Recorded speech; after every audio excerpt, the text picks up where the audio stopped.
Good morning everyone, welcome to the online class of Target Defence Academy. Daily की current affairs में मैं आपका स्वागत करता हूं।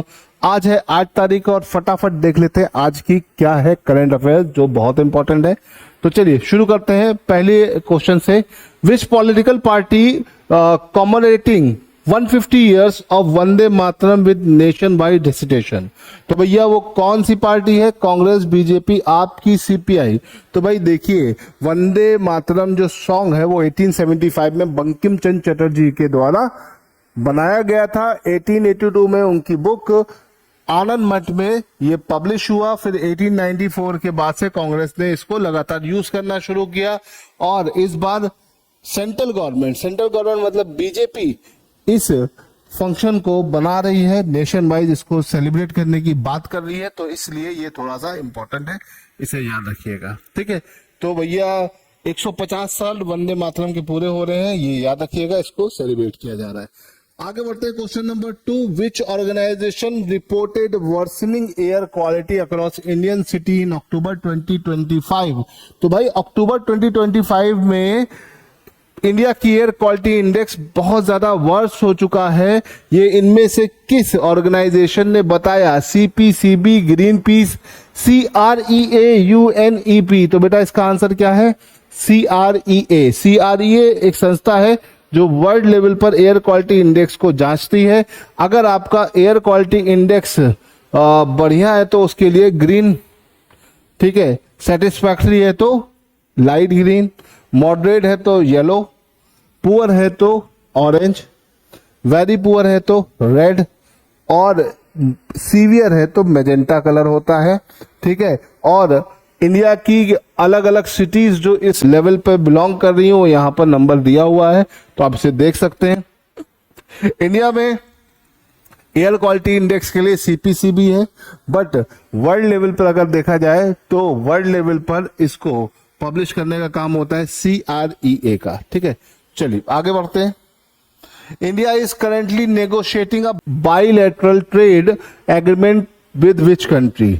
तो भैया भारत किस देश के साथ बाइलेटरल ट्रेड के लिए नेगोशिएट कर रहा है?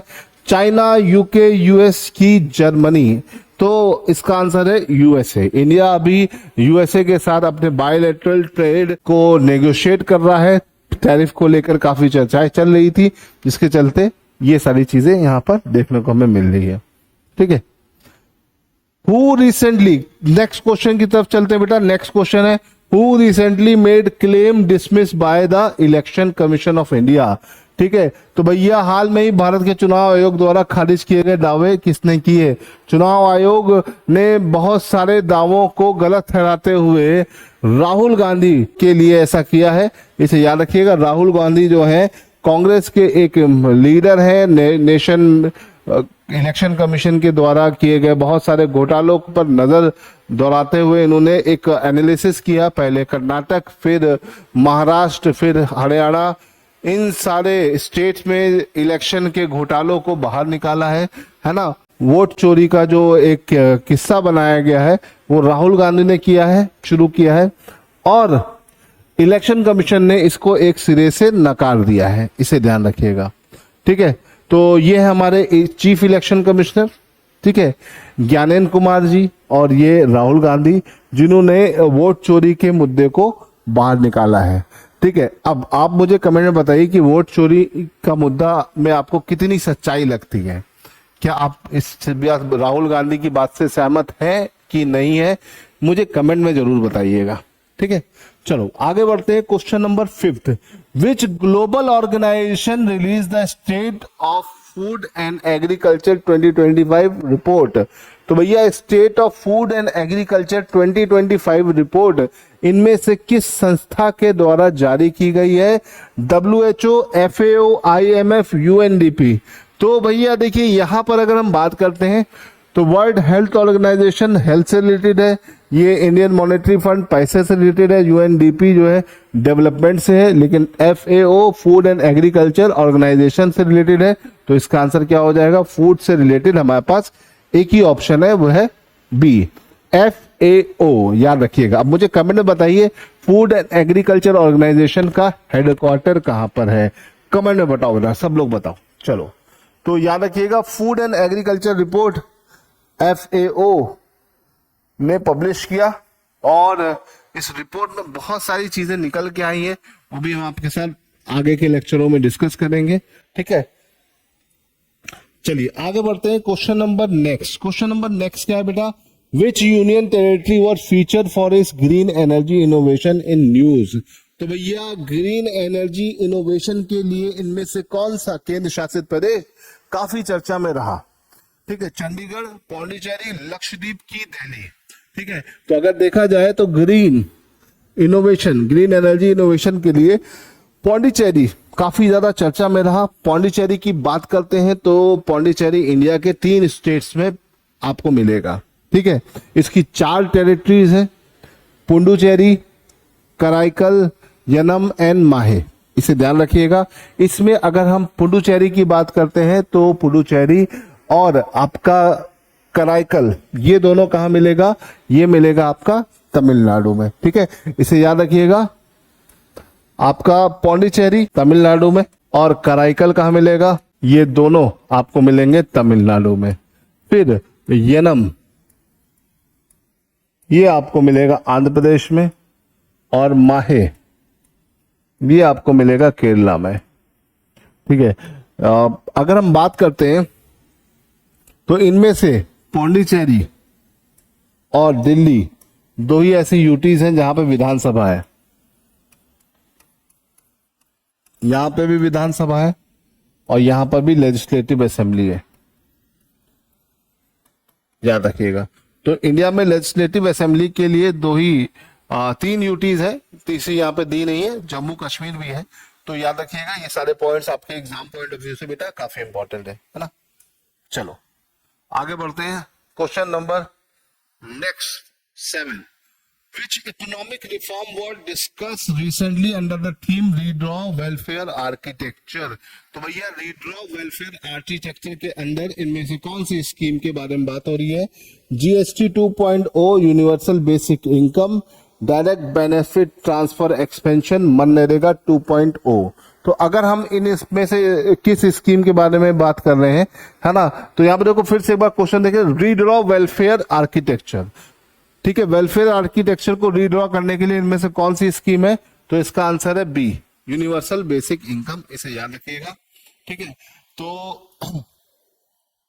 जीएसटी है नहीं, मनरेगा भी नहीं आएगा, तो इसे ध्यान रखने की जरूरत है आपको। चलिए आगे बढ़ते हैं, और ये बहुत ही अच्छा क्वेश्चन है, काफी चर्चा का विषय बना हुआ है। Who become the new mayor of New York? ठीक है, तो भाई बताने की जरूरत नहीं है, सेंसेशनल न्यूज है, आप में से ज्यादातर लोगों को इसके बारे में पता है। भारतीय मूल का कोई व्यक्ति पहली बार न्यूयॉर्क का मेयर बना है, और ये बहुत इंडियन डायस्पोरा को ये इंडिकेट कर रहा है, और भारतीय मूल के बहुत सारे लोगों ने इनको वोट दिया, है ना। जोरान ममदानी, है ना, याद रखिएगा, जोरान ममदानी का जो फैमिली बैकग्राउंड है वो इंडिया से है, गुजराती मुस्लिम फैमिली से बिलोंग करते हैं। इनकी मदर मीरा नायर है। मीरा नायर काफी इंडियन मूवीज की प्रोड्यूसर रह चुकी हैं, बहुत सारी अच्छी अच्छी मूवीज को बनाया है, वो इनकी मदर है। Zohran Mamdani make history as a New York city's first Muslim and youngest mayor. इसे याद रखिएगा, काफी चर्चा में है, इनके काफी इंटरव्यूज आपको देखने को मिल रहे होंगे। तो लेट्स सी आगे क्या होता है। ठीक है, question number 9, which organisation rank 1 in global ranking international cooperative alliance world cooperative monitor, है ना, बाय वर्ल्ड कोऑपरेटिव मॉनिटर। तो भैया इंटरनेशनल कोऑपरेटिव अलायंस की वर्ल्ड कोऑपरेटिव मॉनिटर की विश्व रैंकिंग में भारत की 2 संस्थाएं चल रही हैं, है ना। लेकिन यहां पे पूछा है रैंकिंग 1 के बारे में। देखो रैंक 1 की सिर्फ बात करें तो इसका आंसर है अमूल। क्या है आंसर बेटा? अमूल। लेकिन रैंक 2 कौन सा है? इफको है। ठीक है, तो इसका आंसर क्या हो जाएगा बेटा? इसका आंसर हो जाएगा अमूल, है ना। तो वर्ल्ड कोऑपरेटिव मॉनिटर ने जो रैंकिंग जारी करी उसमें नंबर 1 पर अमूल है, नंबर 2 पर इफको है। ये 2 संस्थाएं हैं, इसे ध्यान रखिएगा, ये बहुत बड़ी बात है भारत के हिसाब से। Who is the world youngest grand master?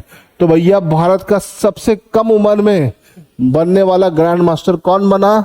Abhimanyu Mishra, R Praggnanandhaa, D Gukesh, Magnus Carlsen. तो इसका आंसर क्या हो जाएगा? अभिमन्यु मिश्रा। अभिमन्यु मिश्रा भारत के सबसे यंगेस्ट और दुनिया के सबसे यंगेस्ट ग्रैंड मास्टर बने, इसे ध्यान रखिएगा। ये इनकी पिक्चर है। अब आप मुझे कमेंट में बताइए कि इनकी एज कितनी है। सब लोग बताओ बेटा कि अभिमन्यु मिश्रा जो इंडिया के सबसे यंगेस्ट ग्रैंड मास्टर बने, उनकी एज क्या है। ठीक है, तो चलो बेटा, आज की फटाफट टॉप करंट अफेयर्स को हमने आपके साथ देख लिया है। कल फिर मिलेंगे कुछ और नए करंट अफेयर के साथ। टिल देन गुड बाय, जय हिंद।